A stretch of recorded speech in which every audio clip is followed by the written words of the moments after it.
welcome back to the Heavenly Mama Life. I'm Bree. I know it's been a minute, y'all, but I had my baby. We had our daughter. She was born September 4th, 7 pounds. And in this video, I definitely want to go over my birth story and my postpartum journey, how that all went about. So let's get into it. Okay, so September 3rd, I was definitely having my contractions back to back pretty consistently. Once I started, timing them and they started getting closer and closer together, I looked at my husband and I was like, yeah, I think we need to go to the hospital. So went to the hospital. I wasn't dilated. I think I was only 1 centimeter dilated because I did get a membrane sweep, and it was only 1 centimeter for the longest time. So that's what happened. And they told me, okay, if it starts getting more intense, come back, no problem. We get home, they started getting more intense, more painful. So I was like, yeah, let's go, get checked out. I was still 1 centimeter. So we decided to stay in the hospital, and I started walking around, trying to get this labor progressing. And I was like, okay, you know what? Maybe we should go home because we don't know how long this is gonna take.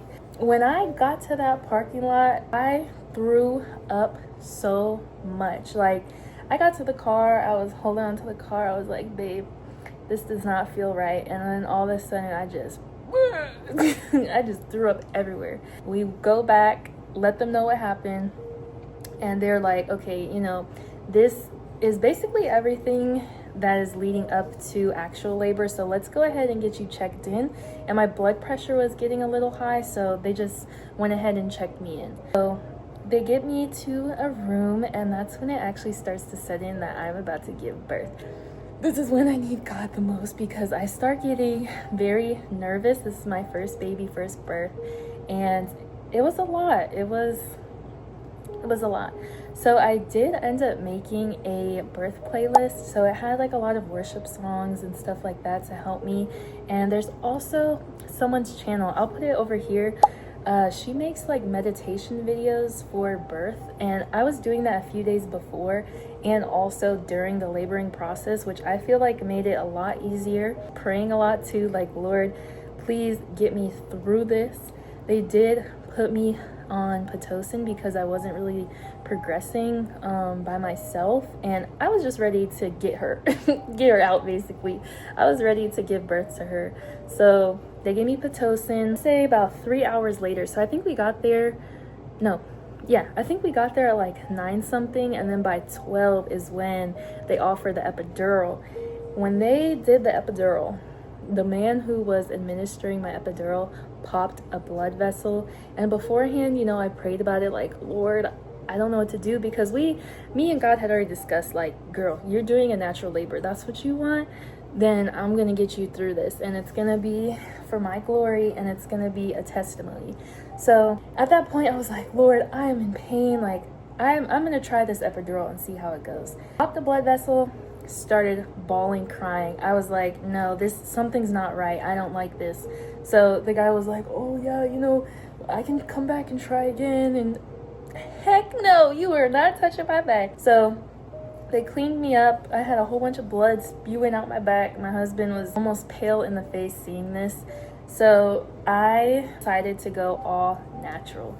Now I did take the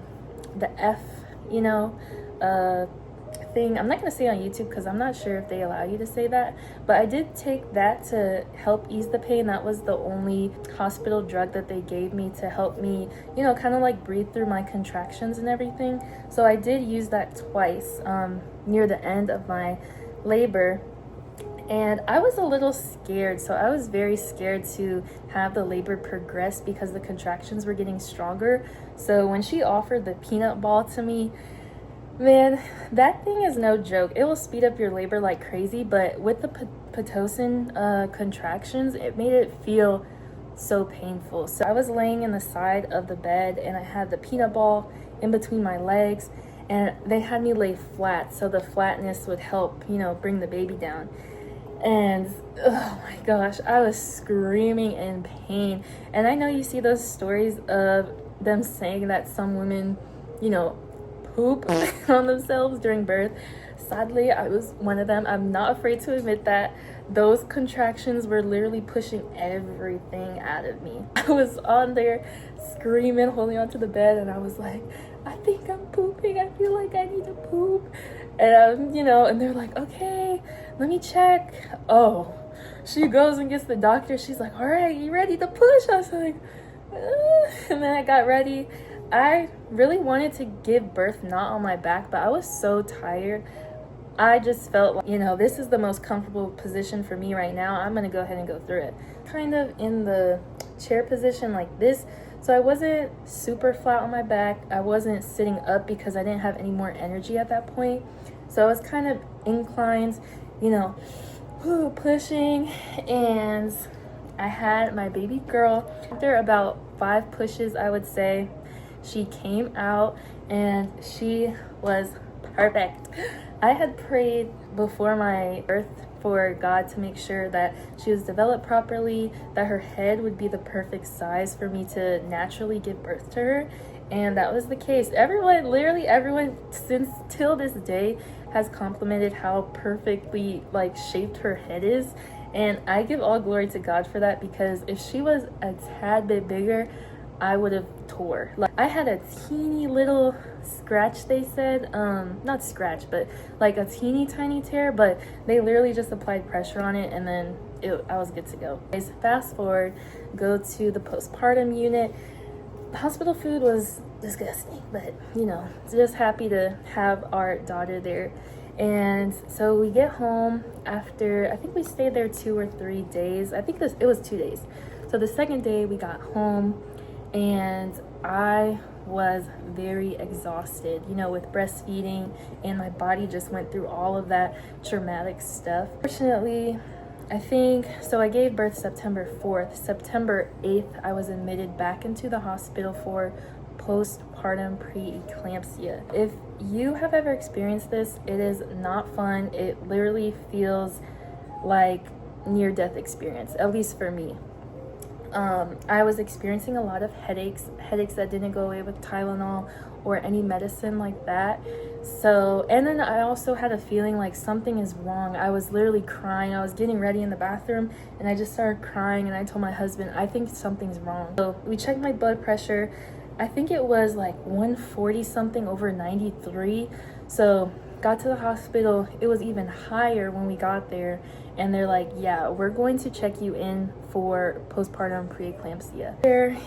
I feel calm. I feel pretty normal at this point, but then things start progressing. They're telling me, you need to be careful because this can lead to seizures and all this kind of stuff, and I already have anxiety, so them telling me that made me feel even more stressed, and I feel like that kind of heightened my blood pressure a little bit.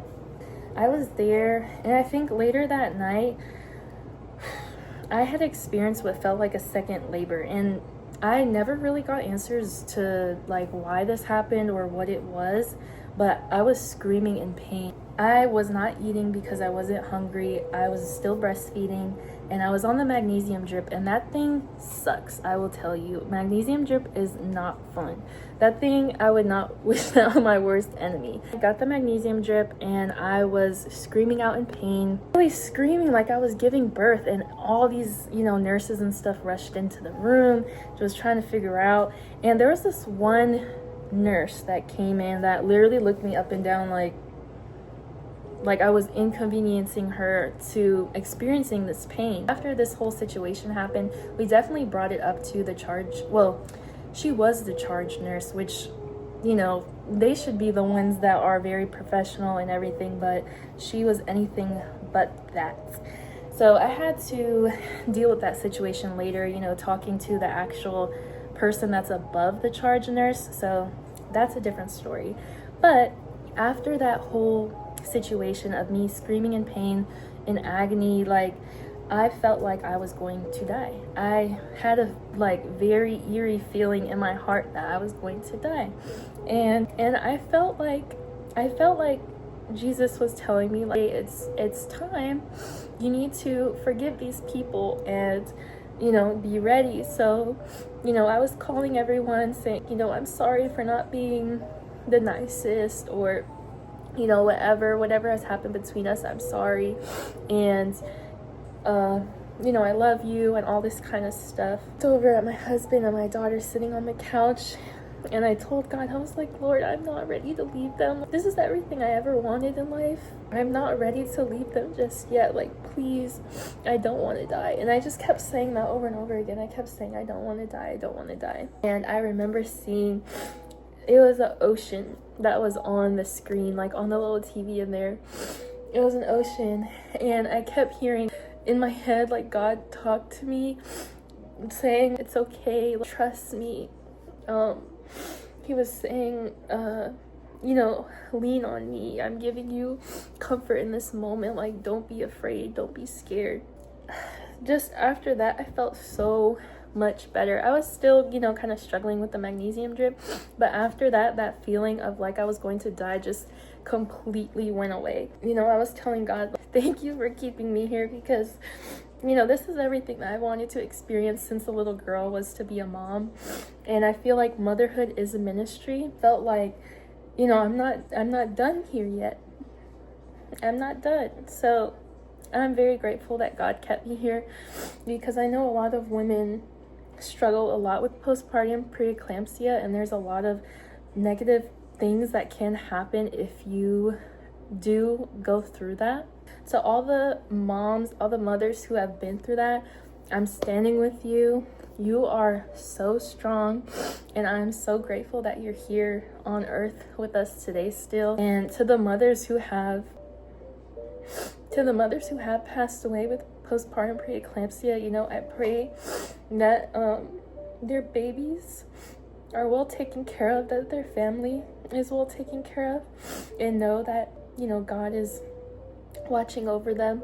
I know we all can't decide what time we go, but you know, that stuff is not a joke. So if you are pregnant right now and you stumble upon this video, really take into consideration your health. And if something feels off, definitely go to the hospital, because you don't know, you know, what could happen. I really thank God for getting me through my labor and also postpartum preeclampsia, because if it wasn't for him, I don't think I would be here today.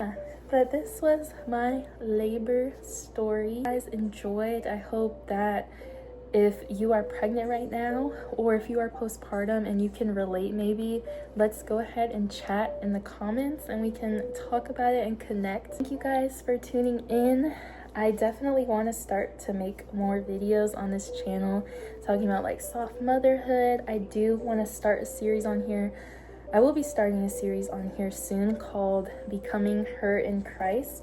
And in this series, we're going to delve deeper into our femininity, being women, being a mother, being a wife, a daughter of God, and just stepping into going from, you know, who we once were to who God has called us today. So going from the young women to grown women. So we're going to be doing that together, and we're going to do fashion, we're going to do advice, Bible study, all that kind of stuff. So thank you guys. Really excited for this journey. I will catch you guys in the next video. Bye.